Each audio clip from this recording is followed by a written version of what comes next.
The Old House. In the street, up there, was a very old house. It was almost 300 years old, for that might be known by reading the great beam on which the date of the year was carved. Together with tulips and hop vines there were whole verses spelled as in former times, and over every window was a distorted face cut out in the beam. The one story stood forward a great way over the other, and directly under the eaves was a leaden spout with a dragon's head. The rain-water should have run out of the mouth, but it ran out of the belly, for there was a hole in the spout. All the other houses in the street were so new and so neat, with large window panes and smooth walls, one could easily see that they would have nothing to do with the old house.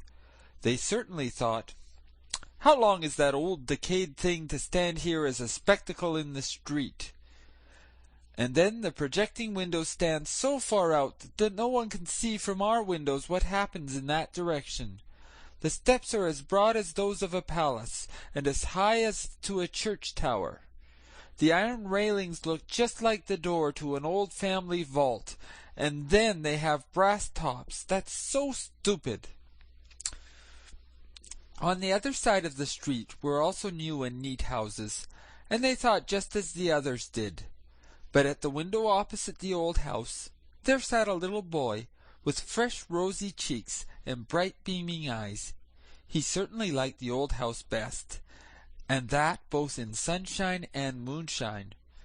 And when he looked across at the wall where the mortar had fallen out, he could sit and find out there the strangest figures imaginable, exactly as the street had appeared before, with steps, projecting windows, and pointed gables. He could see soldiers with halberds and spouts where the water ran, like dragons and serpents. That was a house to look at.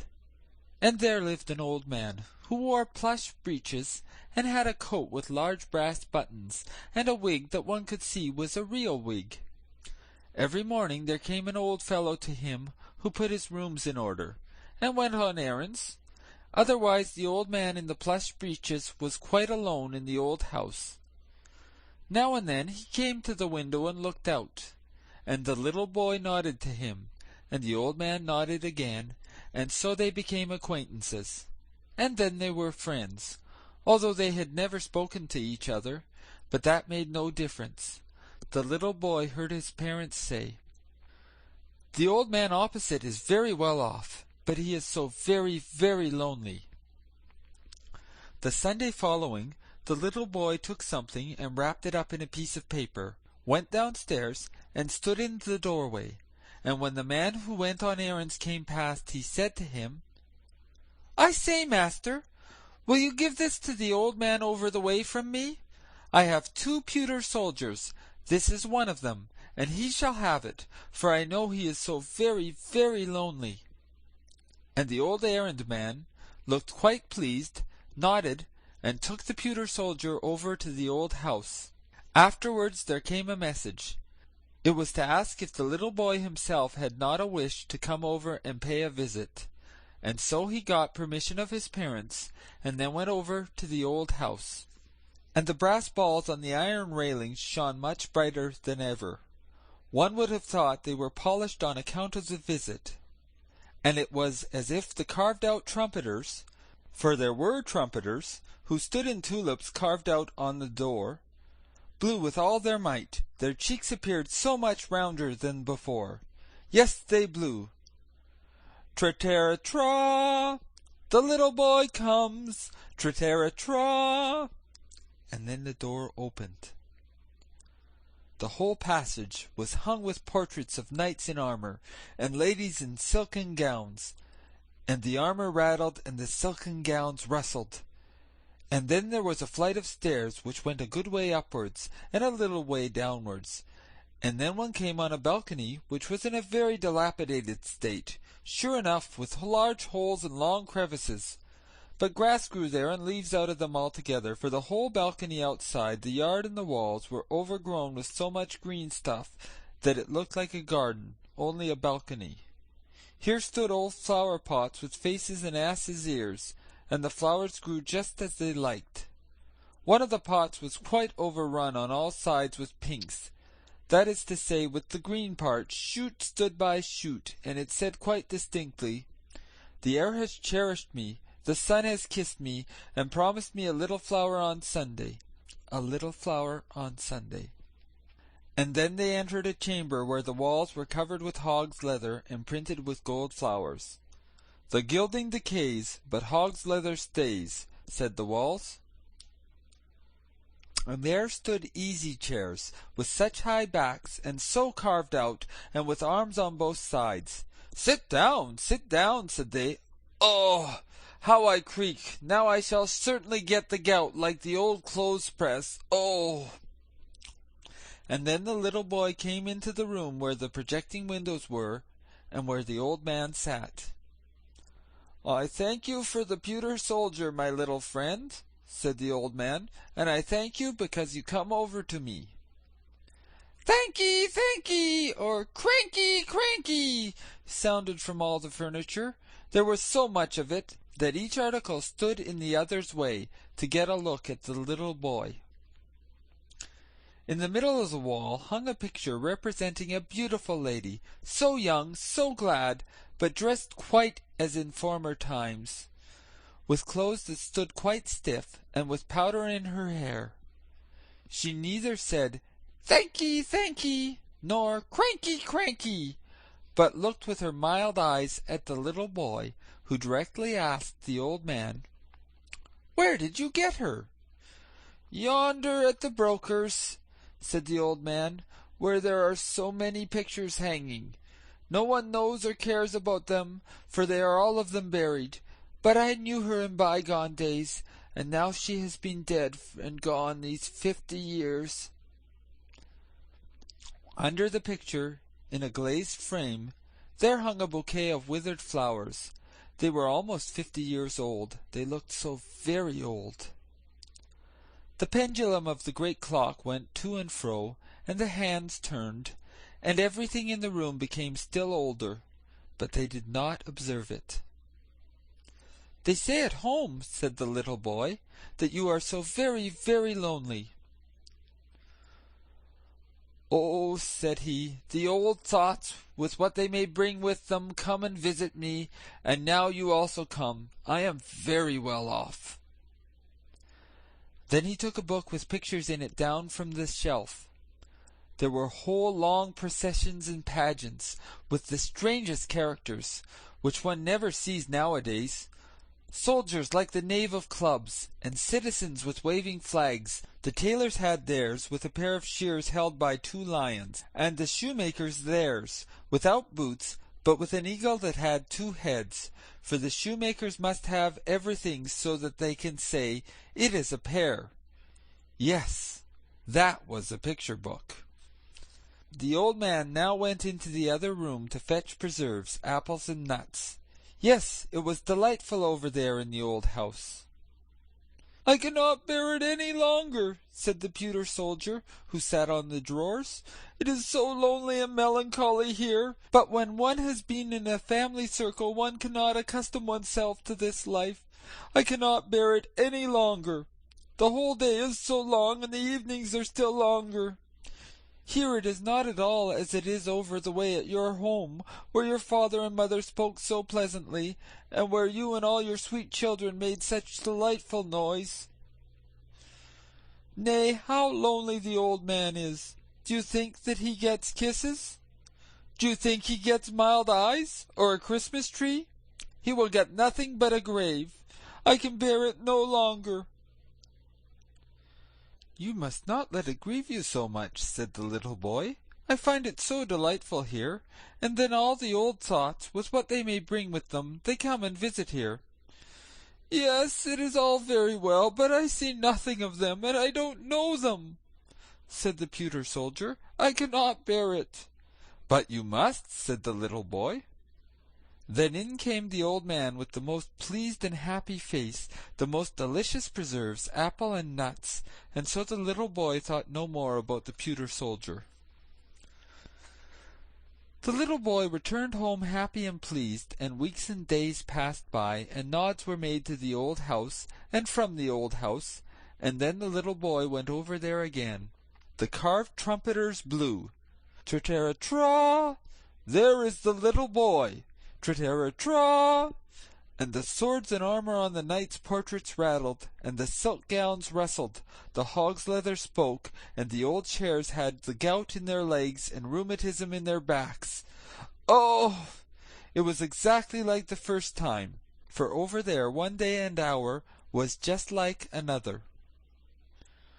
"I cannot bear it," said the pewter soldier. "I have shed pewter tears. It is too melancholy. Rather let me go to the wars and lose arms and legs. It would at least be a change. I cannot bear it longer. Now, I know what it is to have a visit from one's old thoughts, with what they may bring with them. I have had a visit from mine, and you may be sure it is no pleasant thing in the end.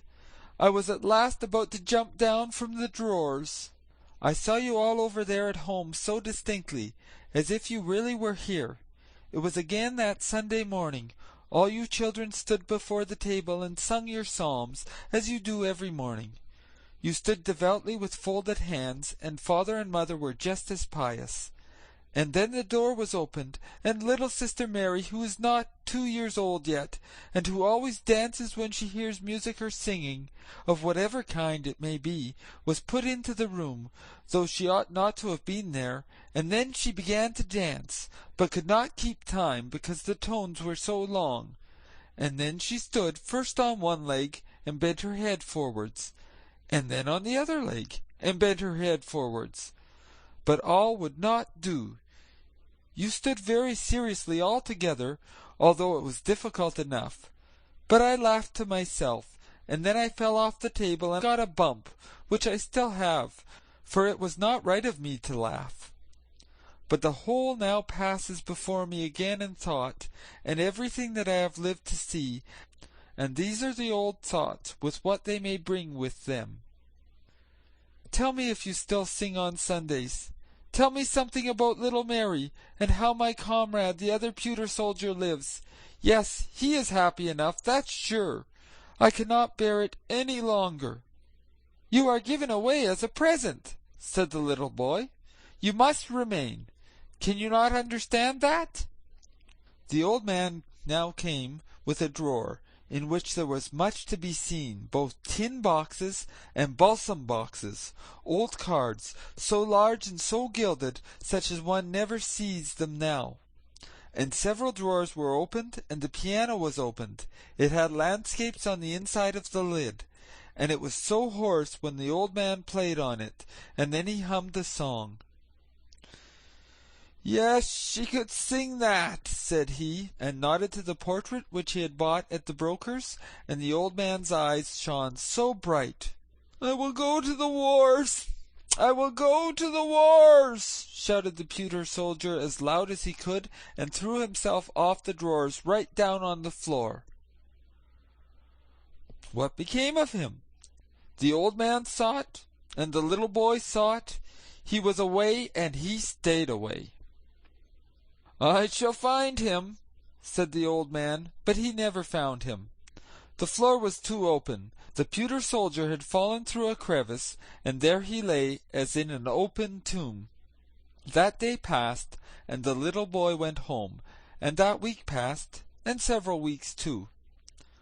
The windows were quite frozen. The little boy was obliged to sit and breathe on them to get a peephole over to the old house, and there the snow had been blown into all the carved work and inscriptions.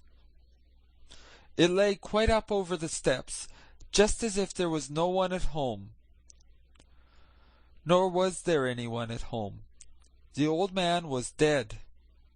In the evening there was a hearse scene before the door, and he was borne into it in his coffin. He was now to go into the country to lie in his grave. He was driven out there, but no one followed. All his friends were dead, and the little boy kissed his hand to the coffin as it was driven away. Some days afterwards there was an auction at the old house, and the little boy saw from his window how they carried the old knights and the old ladies away. The flower pots with the long ears, the old chairs, and the old clothes presses. Something came here and something came there. The portrait of her who had been found at the broker's came to the broker's again, and there it hung, for no one knew her more. No one cared about the old picture.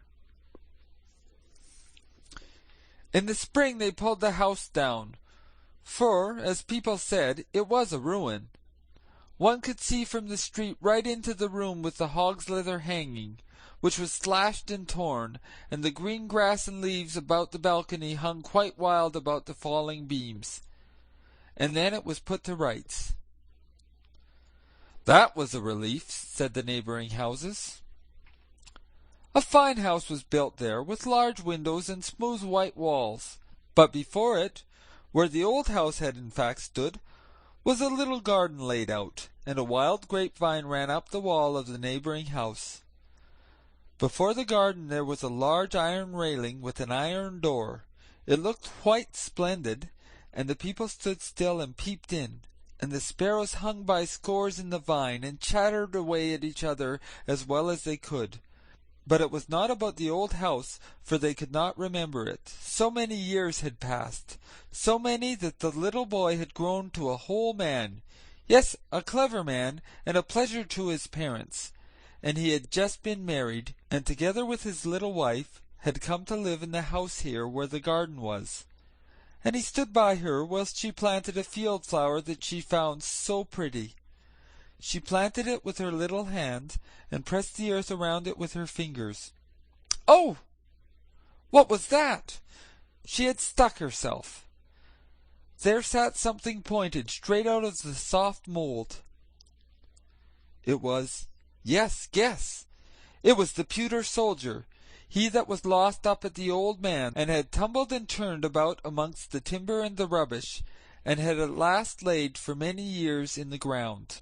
The young wife wiped the dirt off the soldier, first with a green leaf, and then with her fine handkerchief. It had such a delightful smell that it was to the pewter soldier just as if he had awakened from a trance. "Let me see him," said the young man. He laughed, and then shook his head. "Nay, it cannot be he, but he reminds me of a story about a pewter soldier which I had when I was a little boy." And then he told his wife about the old house and the old man, and about the pewter soldier that he sent over to him because he was so very, very lonely. And he told it as correctly as it had really been, so that the tears came into the eyes of his young wife on account of the old house and the old man. "It may possibly be, however, that it is the same pewter soldier," said she. "I will take care of it and remember all that you have told me, but you must show me the old man's grave."